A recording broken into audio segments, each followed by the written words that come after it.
Okay, well, it looks like we are live here now. So, welcome to our Back with the Mind, Body, Spirit live event. I'm Christopher McClure.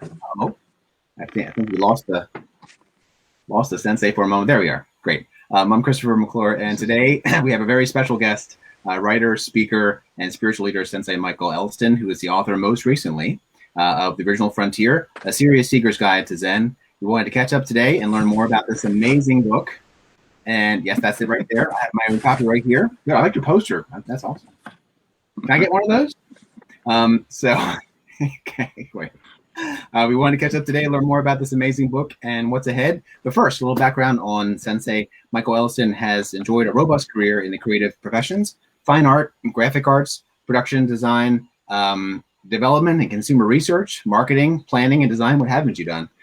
He also professor at the Art Institute of Chicago and University of Illinois at Chicago Circle Campus. He continues consulting in a variety of areas of innovation with emerging high-tech companies. Michael began training as a Zen priest in the 1960s, underwent ordination, and founded the Atlanta Soto Zen Center in the 70s. He's currently abbot and guiding teacher of one of the largest and most active networks of Zen centers for lay practitioners in the United States and Canada. So I'm so glad and honored to have you here, Sensei. We've had many great conversations already. Thank you. Happy to be here. Yeah. And so, but I wanted the audience to learn, what a wonderful spiritual resource you are, and how your new book kind of like changes the game.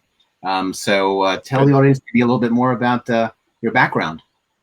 Well, I had a friend who used to say the main difference between my background, the main thing is it's different from my foreground.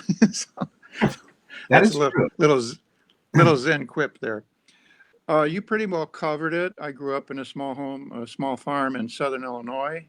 And I think I had some early childhood experiences, like I was doing yoga when I didn't know it was yoga at 6, 7 years old. Really? And I think there's just kind of, kids called me professor when I was a child because I was kind of a natural teacher, I guess. And I come from the design background, as you're saying, design and art. And I find a lot of parallels between Zen practice and design thinking. Mm-hmm. It's a little different approach than you'd find from most Zen teachers, who tend to be a little more traditional. And we're trying to design Zen for normal people who have household jobs, cars, and so forth. And so the book is sort of oriented that way. It's a little bit more practical, down to earth guide for people, for the rest of us, as we say. Fascinating. Yeah, no.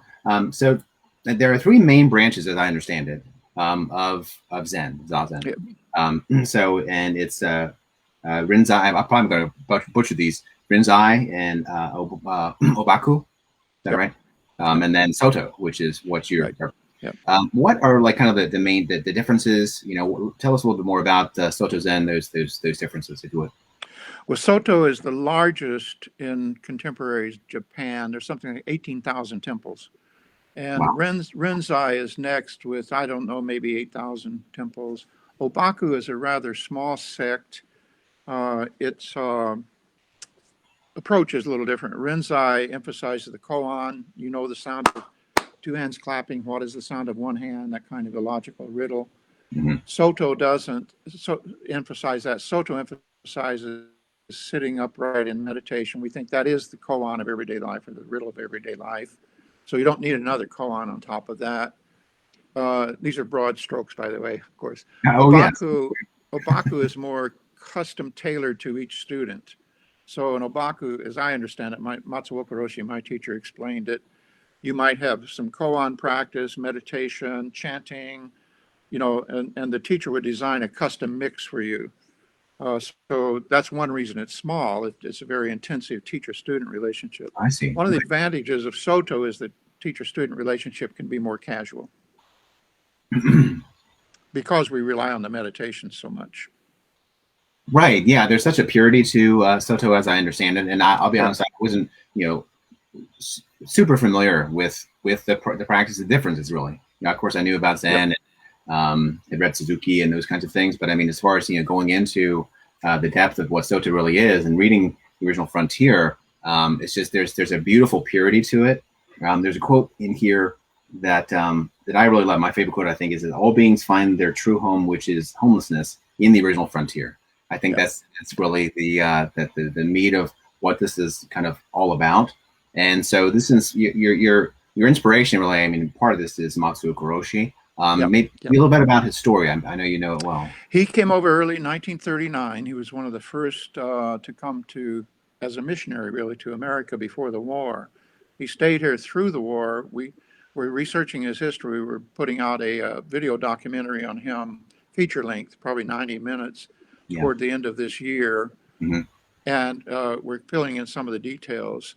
But he was known as a bridge builder, a peacemaker between Japan and the USA. He would travel there and talk and promote the USA to Japan. He would come here, he would promote Japan to us, mainly after the war, after the Great Conflagration. And some of the chapters in his collected talks that we've published have to do with that period, and about how Japan was so amazed that we did not rob, pillage, and plunder. You know, we came in and rebuilt Japan. We came in and rebuilt Germany, and that was a big surprise to them. So Matsuoka was very early. He was the first Zen teacher from Japan to establish a Zen meditation hall for Westerners, for Americans. Most of the early teachers didn't think we were ready for it, and sometimes I don't think we are still. Right. Yeah. That's fascinating, and I didn't know that. So he was the first. He really bridged a gap, a true. It sounds like a true pioneer and leader of this. You know, and I love how, you know, really, you know, getting at my, not coming from necessarily a Buddhist perspective. I'll give you a second there. Yeah, it's good. It's shut off. So, you know, of course, I'm fascinated by Buddhism. You know, I'm not practicing Buddhist, but understanding, you know, how this practice can really enhance anyone's spiritual life. It's really you know, it's not a religion in itself. It's a spiritual practice, you know, and just, I mean, I've already tried to weave it into my own, you know, practices here, and I've got a real great benefit out of it. So at the very least, thank you just for myself for writing this. May you be well. Yeah, thank you. I'm trying more and more every day. So within this, within your background and the inspiration of Matsuo Kuroshi, you founded the Atlanta Soto Zen Center. When was that again? In the 70s? 1977, we incorporated. I started teaching about 74. I moved to Atlanta in 1970 when Matsuo Kuroshi moved to Long Beach, California. Okay. Leaving the Chicago temple in the hands of my senior Dharma brother, Kongo Roshi, who was there. So in the interim, we visited each other together. He'd come here, I'd go there, Chicago. We met in Tokyo. That's what I meant about a more casual relationship. You don't have to be on, it's not like a codependent relationship in Soto Zen. And the Atlanta Soto Zen Center was established, as I said, 1977 as a not-for-profit corporation in Georgia. We've been in operation ever since.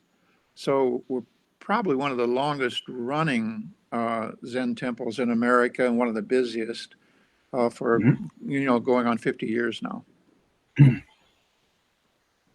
Wow, that's amazing. And so it seems it's a long time. It's a long time. It's, you know, from there are centers, it seems like, popping up, and it's growing, and the message is growing, you know, this all over the world. Can't throw a stone without hitting one today. When Matsuo Kuroshi was in Chicago, he was the only game in town, you know. Sure. Back in the 50s and 60s.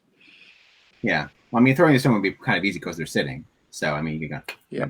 So it's but that's fascinating. Really, it's really interesting. I think there are probably about a dozen lineages that claim pioneers, and we're going to feature them in the film as well. We're going to have like a Ken Burns type of montage of all of the Katagiris, the Suzukis, you know, all of the other people that Matsuo Kuroshi was part of. He was senior to many of them, but there was a large diaspora from Japan that came over as missionaries to this country, really, to bring the true practice of Zen meditation. Right, the true practice. Yeah, I was just reflecting on the book today about, you know, talk about the true practice, and there's so many. It's it's part philosophy. It's part very practical knowledge here. So it's a manual. It's like everything in one. It's like an entire course almost. That's the way I kind of look at it, really. And Well, I love we're actually putting together an online course based on it.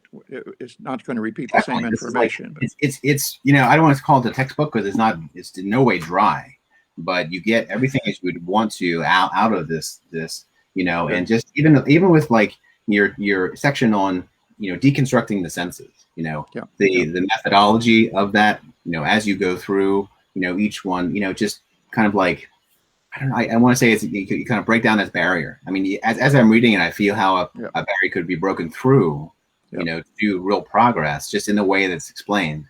The way that you weave, classic teachings into the work is very subtle.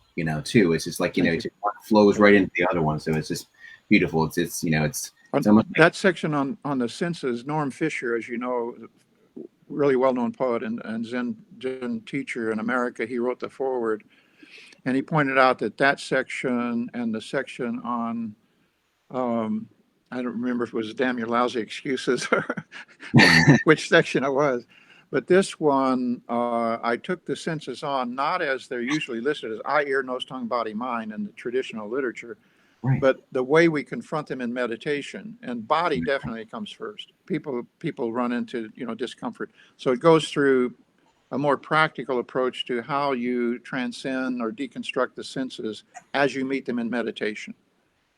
That's what I mean. Yeah, exactly. So just Yeah, having that clarity of presence to present the material in that way is like how is it actually, how does it work? How does each section yeah, build on yeah. the last? Each sense is important, and how do they kind of like go together, and how do you break through there? It's just very you can read the Right. purposefulness as you're going through it, which is just And one difference here is it's rather descriptive.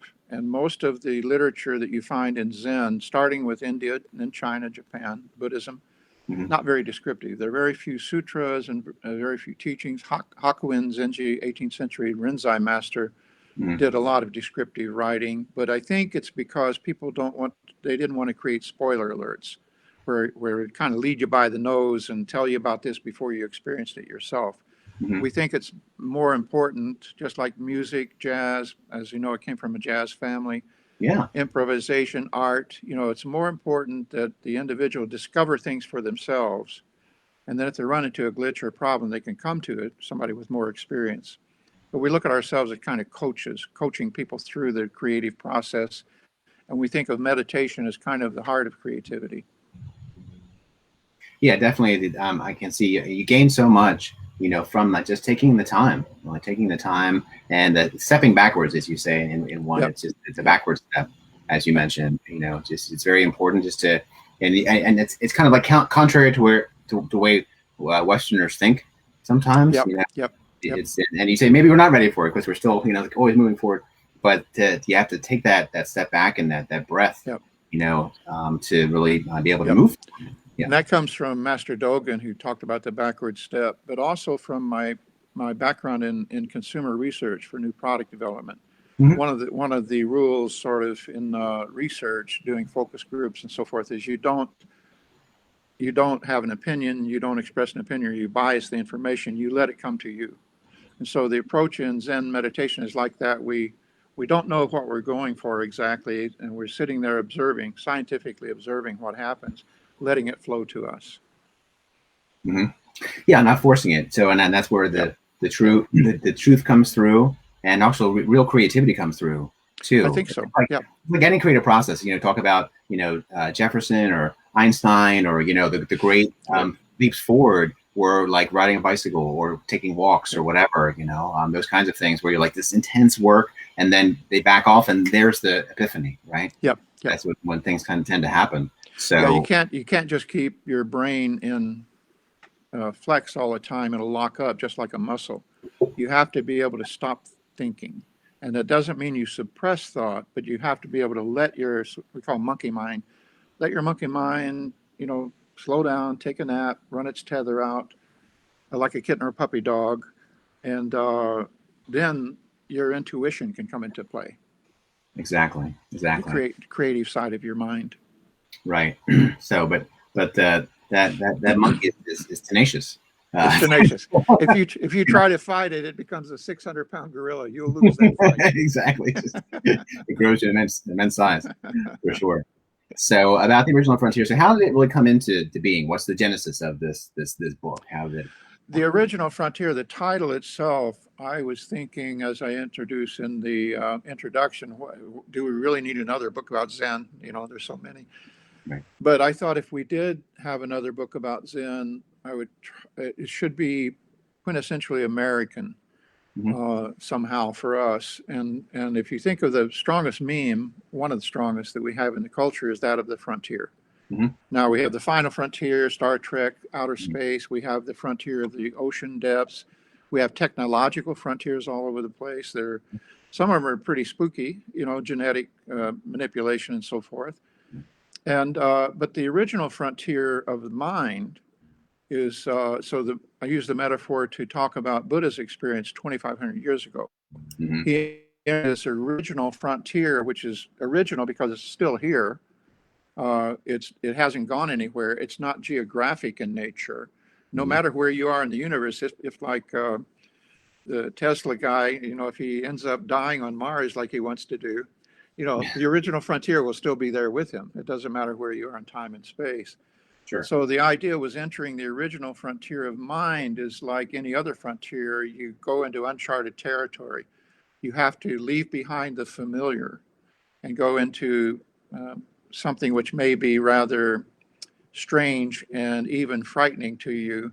By sitting still enough, long enough, our consciousness starts to break down. And we enter into, it's almost like voluntary personality disintegration. A psychiatrist would worry about that, you know. But we trust the mind very much. We trust the original mind at base. There's nothing wrong with us. Yeah. And so you could see it as that's how the concept of tying it to the frontier spirit came into mind. Yeah, that makes sense.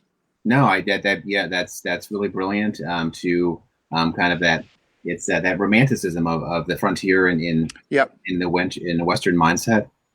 Really, it's just it's fertile ground for another version or another way to approach it. Really approach the the frontier. So every time we sit on the cushion, you're riding your cushion into the original frontier, across the boundary, so to speak. Mm-hmm. Mm-hmm. It's fascinating, really. So, speaking of the cushion and the process, it's so deceptively simple. One thing that really stood out to me, and I want to learn more about the wake up stick. I'm sorry, I had to ask about the wake up stick. About the right. For those not familiar, what is it? How's that pronounced? Kyosaku. Kyosaku. There's another name, Keisak, but Kyosak. It means the blow of compassion, a warning stick. Right. It's on request only, so no fears.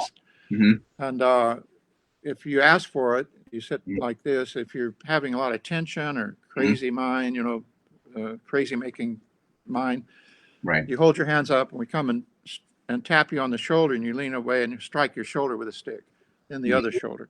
In Renzai, you sit facing in, so they strike down the sides of the back. I see. It's a little bit different.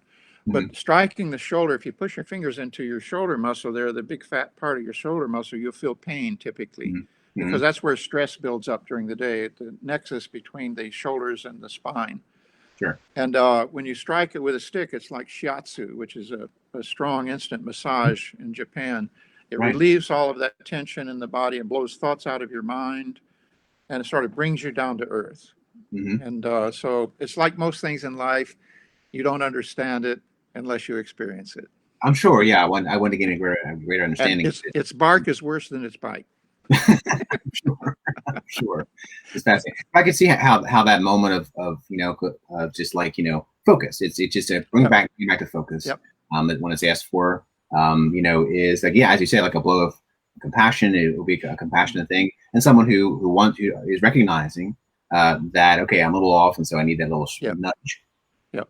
And we also correct posture, and some of these techniques that are more maybe subject to misinterpretation have fallen away in many of the temples in America, and I think it's too bad. It's a Western interpretation of, say, the striking with a stick as a form of violence or punishment or something, and that's not what it is at all. Yeah, that's why I wanted to, just talk about that, and I danced around whether I want to talk about that or not. But I think it's interesting because in context, and someone reads that, it's like, oh, what does that mean? But just understanding it from myself and your perspective is actually really a useful exercise. Within. If you ever had anybody do strong massage, rolfing, that kind of thing, or shiatsu on you, Mhm. You got to feel a little pain for the if you're live, you must feel something, Matsuo Kuroshi would say. But we're very careful in how we use it, and we Quite train true. very assiduously, so there's no worries. Oh yeah, no, thank you. But I thanks for the clarity. I appreciate it. Thanks for indulging. And nobody will hit you unless you ask for it. Got it. So with the book, what you created here, what did you really like? What did you enjoy about creating it? What was some of your favorite parts? Well, believe it or not, what we're doing now, you and I have been collaborating on the publishing and circulation of the book and so forth. And all along the way, I found your editors, Amy, Peggy, and all the others have just been delightful to work with. They seem to like the book. They actually read the book, and that was great to me that you guys actually read the book. I've heard of publishers don't even read the book. They just. But collaborating, I put it through about 3 different reading groups. One of which, as in one of the testimonials on the landing page on the website, he mentions that we went through this for 4 months. So we have reading groups on Monday and Tuesday nights. The national reading group is on Tuesday nights. It will be the featured reading starting in June this year. But on the side, I had reading groups working with me, reading through the manuscript. And they would feed input back to me, either written or verbal, and then I would fold that into the text. So it really went through several stages like that. And the most enjoyable thing to me was that collaboration, because it taught me how to be a writer. I think it taught me how to write. Mm-hmm. Yeah, it's wonderful that you had that collaborative process, and it's interesting that reminds me of the difference between solitary practice for anything and then group practice. And both important. Both are important. Right, exactly. So I think about that myself. Go ahead. I'm sorry. Kind of.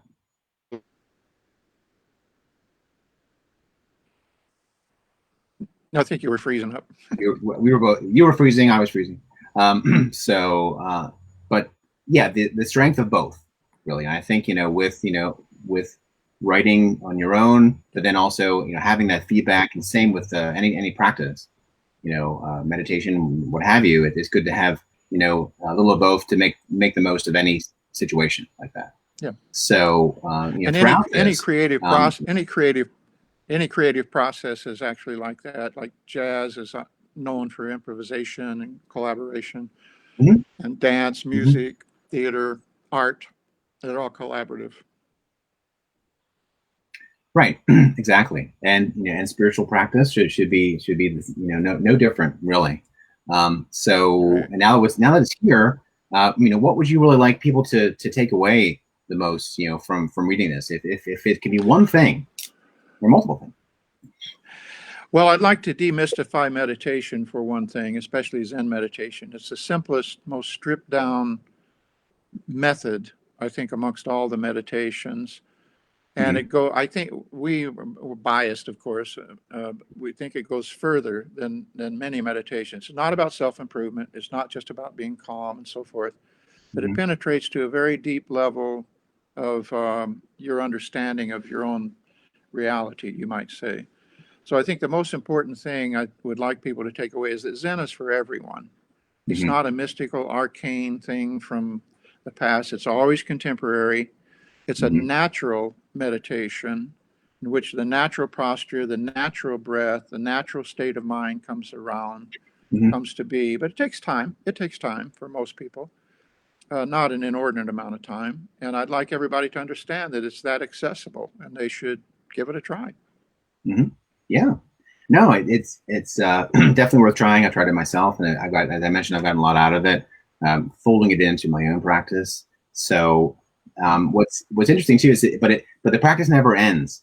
It's like you get to certain points and you figure, oh well, I got this or whatever. Even a master, maybe someone who'd be a master still has to come back. Still has to come back Yep. to Yep. it's always because your as we mentioned, the monkey mind and senses in general, they're always going to be pushing against the practice too, and so Yep. you have to, you always need that Yep. And that's the another important point. Matsuoka Roshi used to say, if you practice Zazen, you always have some place to go. No mm, matter how bad things get, you always have something to do that always works. It's not an escape. mm-hmm, But and the other point is, we don't think it matters that much how frequently, how often, how regularly, how long you sit when you sit in meditation.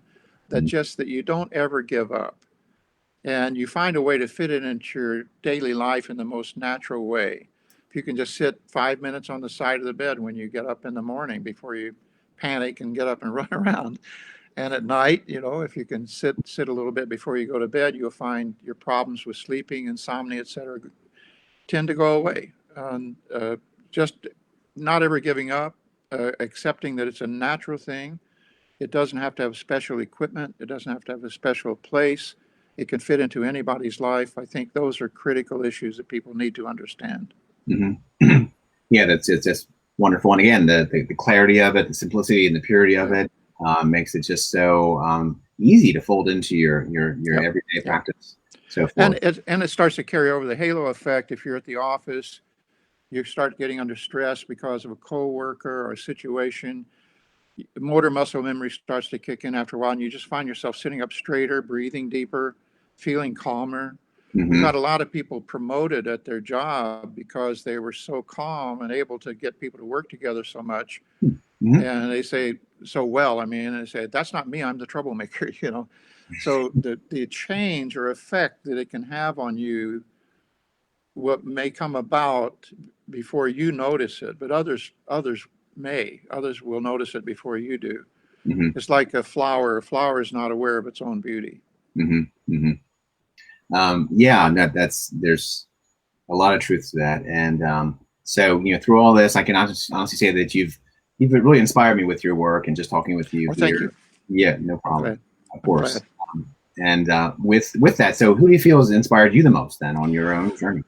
Well, of course, Matsuoka Roshi, but I had many mentors in design. I was lucky enough to meet Buckminster Fuller a couple of times, the Mm-hmm. inventor of the geodesic domes. Yeah. And he had a very strong effect on a lot of my generation's thinking and design.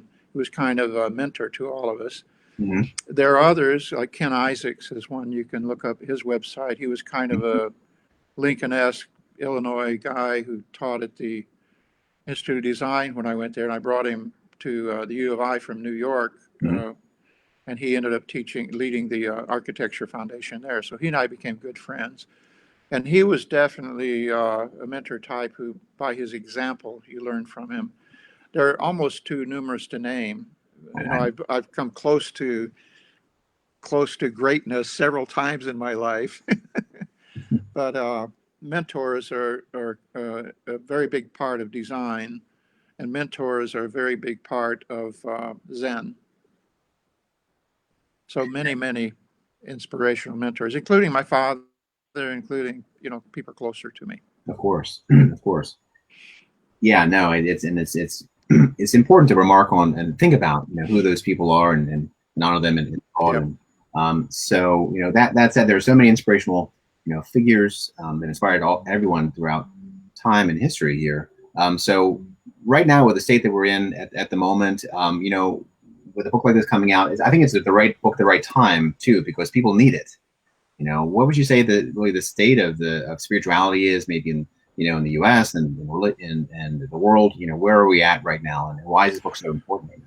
Well, I think it's changing. It's always changing, but I think the rate of change is increasing, Mm-hmm, especially with the COVID virus. The pandemic has kind of forced situations on everybody that are natural in Zen. We do social distancing, isolation, all the time. I mean, that's what a retreat is. You go on sesshin retreat, or you go stay in a monastery for a while. So none of these things are alien or different to us. It's just that you're not accustomed to being forced to do this. You voluntarily do it. Mm-hmm. But the state of religion, I'm on several, we've done a lot of interfaith work, and I'm on a panel every month that comes out of South Korea. It's a world peace movement. And on that, there'll be a panel of religious leaders from Islam, Judaism, Christianity, Sikhism, myself representing Buddhism.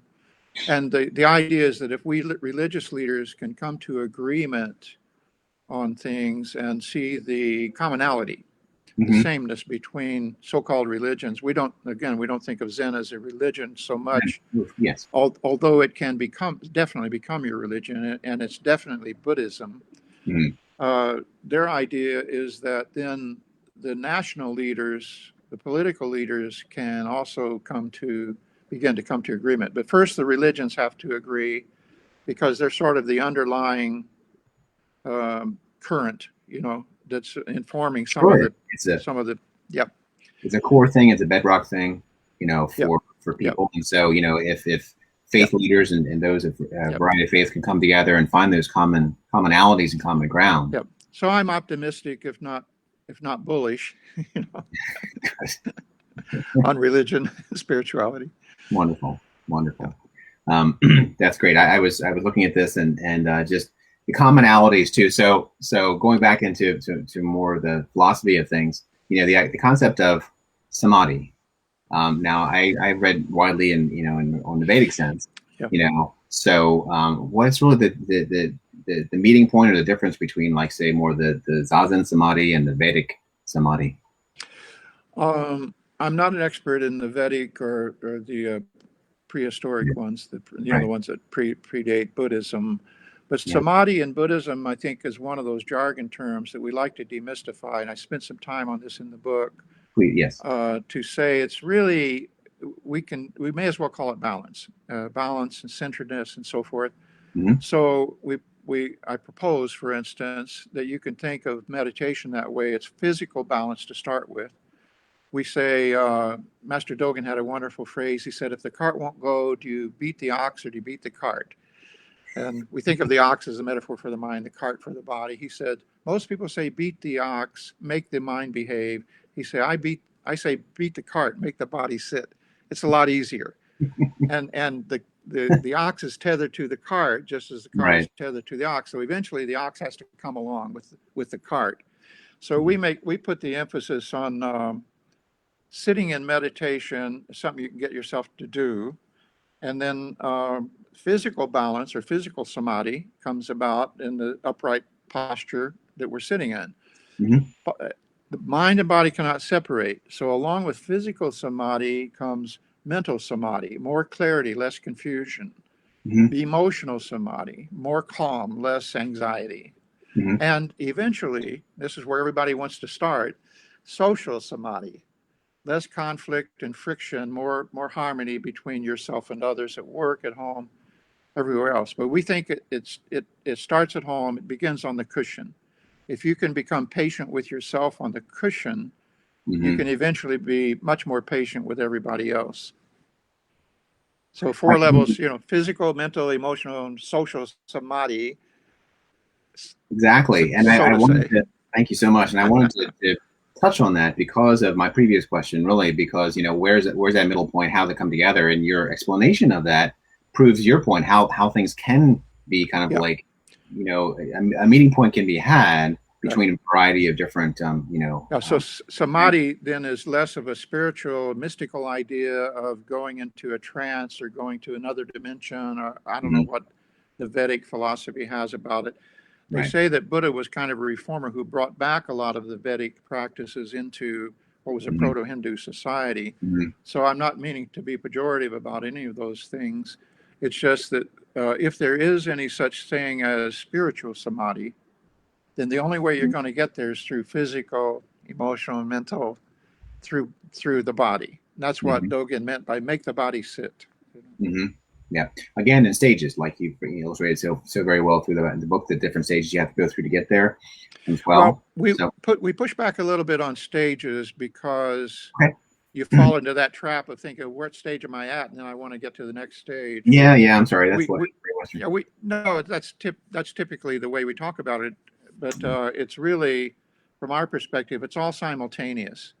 It's simultaneity, synergy in Mm-hmm. action, and Mm-hmm. it doesn't really happen in a clean linear sequence. In fact, any points you can point out like that, in which we do, we create all kinds of models for meditation. You revisit them time and time again, but on a deeper and deeper level. Could Of think of course. it that way. Yeah. No. Yeah. So that's just I guess the normal logical Yes, normal yes, way. Yes. yes. So trying to break through, that. So Well, I guess. the linear logic is important, but the geometrical simultaneity of it is also important. It's almost like two different branches of mathematics. So a loaded question from there, though. So what's your creative process like? I mean, it seems as though you touched on so many different things, art, all design, all those different. So what is your process? Well, um, I like to read something. I like science fiction, and the one reason I like science fiction is it has the best of it has a little twist on reality, which could be true, you know. And Zen is a little like that. It's saying, your reality is real, yes, but there's a little maybe something you're missing, and Hmm. you can find that through Zen. So I think that's how that connects. And I look at science fiction as creative writing. Hmm. Then uh, the creative process is sometimes defined as making the familiar strange. And so, if you think about it, the most familiar thing, what you're most familiar with, is your own mind, your own consciousness. Hmm. So, your own awareness. And Hmm. that's what you call you, me. That's who I am, right? Right. And I'm not you, so I have a different perspective than you. So, when I studied the Bauhaus Method at the Institute of Design, it was kind of a form of sensory immersion where they were breaking down your ordinary conception of drawing. You'd make marks with a wet rag, ink-filled rag on large papers, and you worked through stone, plaster, cement, glass, wood. You Hmm. worked with all these materials to learn how they behave. Hmm. And the way you absorb how materials behave is by breaking them or twisting them, and it's a sensory immersion. So when I first started sitting in Zen meditation, I recognized it as yet another immersion process. Hmm. But the medium in which we are immersing ourselves is not paint, it's not, material medium, it's our consciousness. And so as you sit there, as I said, you go through a kind of intentional personality disintegration. Hmm. Uh, your vision changes, your hearing changes, your body sensations change, everything starts changing, sitting Hmm. still enough, long enough. You're sort of Hmm. pushing the sensory envelope. Hmm. And so your own consciousness, which you are most familiar with, starts to become very strange. Hmm. That's why we call it the heart of creativity. Right. So that's what the process is like, no matter what you're working in. And then the other piece of the process that's critically important is repetition. If you start playing piano, somebody's teaching you to play piano, it's not very musical. But if with enough repetition, the Suzuki method is based on that alone. Yeah. At sometime there's a turning point and it becomes truly musical. Same thing with dance, same thing with painting. The repetition cannot be over exaggerated. But again, as I was saying, it doesn't mean you have to sit the same amount of time, you don't have to sit, etc. All the measurables are less important, that you don't give up, that you simply keep repeating. It's just like athletics. Hmm. You know, if the athlete is not willing to go through the reps, not going to get very far. Hmm. Hmm. Yeah, you talk about repetition there. I'm currently teaching myself the trumpet, which is a instrument that you can easy to play poorly. Yeah. So, but, The guitar. I mean, how many people yes. play guitar? But how many people play it really well? Right, yeah. So, but little by little, with the Yeah. continual, just here and there, it comes through, and just perseverance. I think really with all these things. It's also good. illustration of the intuitive process. In music, it's well understood that if you have to think about what you're doing, it's not going to be very musical. So you have to get to the point where it's just second nature. And so what is learning to make the armature, to play the notes right and work the valves and so forth, is not exactly your analytical mind. Something else is learning that. Right. Right. Exactly. So yeah, it's a fascinating process, and just giving into what the process itself. You might keep your trumpet next to where you sit in meditation, and just pick it up once in a pick it up once in a while. Wouldn't work very well in a group setting, but sure, yeah, for sure. No, so now this is out, Virtual Frontier. So what lies ahead for you? What's up next? Well, as you know, we have a second manuscript which places Zen less on a personal, in this personal sphere, more on the social sphere, and where it fits between the extremes of secular reductionism or rationalism on one end, and where it fits between that and the extremes of what you might call theism or religion on the other end, and how Zen is sort of right down the middle, and that's how it fits into the culture. But I'm turning 80, and it occurred to me the other day that we were talking about our 240 years in existence or whatever is U.S., the United States, Oh yeah. And I thought, that's only 3 of me, when Yeah. somebody was 80 when I was born in 1940. They had to be born in 1860. And somebody who was 80 in 1860 was born in 1780. There you are, right? Yeah. It's startling to think about. So I think what lies ahead, I hope, is we're continuing to grow the community, the Zen community online. We've been very fortunate that we have an extremely talented online creative team, and we've been adding membership, believe it or not, during the pandemic.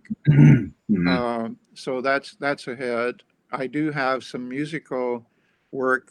One of my bucket issues is I've been setting the Soto liturgy to music. Oh. If you go on my the podcast that we put out, the instrumental tracks you hear in the background is my original music. So I would like to complete an album at some point of that. So I have some issues in my bucket before I kick it. Won't be for a long, long time. So you mentioned that the resources that you're using, those things, like podcasts and so forth. How can people get in touch with you then? Is it social media, or how do people get in touch? I prefer email, which is I use as my short-term memory. It's old-fashioned, but I talk to 25 to 30 students a week for an hour each, and then I have half a dozen group discussions that I join every month.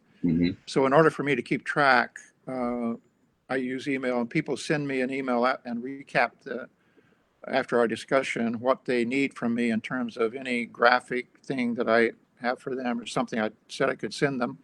And then I respond very quickly to that. So that keeps everything straight. But people can contact through the website, the www.aszce.org. That's for Atlanta Soto Zen Center. Okay. And I'm not sure that my email is on that site, but you can find your way to me, and we'll get back to you. Okay. All right. Are you on any forms of social media like Facebook then, or? We have a Facebook page. We have, of course, the web pages. We have we video our Sunday morning presentations at 11 o'clock, and those stream live, and they're available to follow back on Facebook. As I said, we have the podcast, which you can find. We're starting a Twitter stream where the person who produces my podcast, and we have another one called Householders, which is about how do you integrate Zen practice into your life as a householder, and that's not myself, that's other members. Okay. So we have 2 podcasts live, and we're going to start this Twitter process, which I'm not familiar with, but the producer of the podcast also did Burning Man. They did all of Burning Man's work. He did all of Burning Man's work, and he and I he started a Twitter podcast that he's going to bring me on as kind of a tag team, and we'll be talking about the book and for some parts of it, but we will also be fielding questions live on Twitter. So we have several things like that in the works, and frankly, it's beyond me. But fortunately, again, we have this wonderful team of people who understand how it works. Yeah, I can attest to that. I was remarking about on Sunday when the flurry of activity before the official, launch there. Just your team is so engaged, and you can just see the passion and feel passion of the team around you, and that's a great thing to have, wonderful resource to have. And I'm sure after this, people are going to want to know even more and contact you even more. Yeah. Hopefully. And the book went #1 on Amazon first day. It was number one in Zen philosophy. That was just so exciting for us to see, and I can't say I'm surprised, but wonderful to see. So so I wanted to throw a quote at you here, and I apologize. It's actually from your book, but I know you're familiar with it. So it's when Buddhas are truly Buddhas, they don't necessarily notice they are Buddhas. So take that as it is. I'll leave you. So would you like to comment on that? Sure, go ahead. I'm sorry. Everybody should understand that Buddha is another jargon term as it's sometimes used, but all it really means is awake, the awakened one. Bud comes from the root word bud, which means awake. And so the idea, I think, is the proposition is really stupid simple, deceptively simple. And as we say in design, it's simple in concept, difficult in execution. So we were all asleep last night, supposedly, probably. We all woke up this morning. We know the difference. I think the proposition in Zen is very similar. We're still asleep, and we can wake up from this, and we will know the difference. So Buddha simply means waking up, and we're already awake. We're conscious. Right. So every form of life that is conscious is a form of Buddha. Wow. Thank you. All right. Well, that's, I think, a wonderful cap to a great discussion here. Thank you so much, Sensei, for being a part of this. The event is so much fun. And The Original Frontier, it's a great book. I can't stress, the importance of it at a time like this and all times, really, for anyone who wants to really awaken themselves more. So it's available, of course, we mentioned Amazon, redfeathermbs.com, wherever Mind, Body, Spirit items are sold, trade stores, wherever you want. You can find and get it. So thank you so much again, and all you out there, and hope you all have a beautiful day. I just want to say you're a great interviewer. Oh, well, I appreciate that. You made it really easy. I appreciate it. Thank you. All right. Take care now.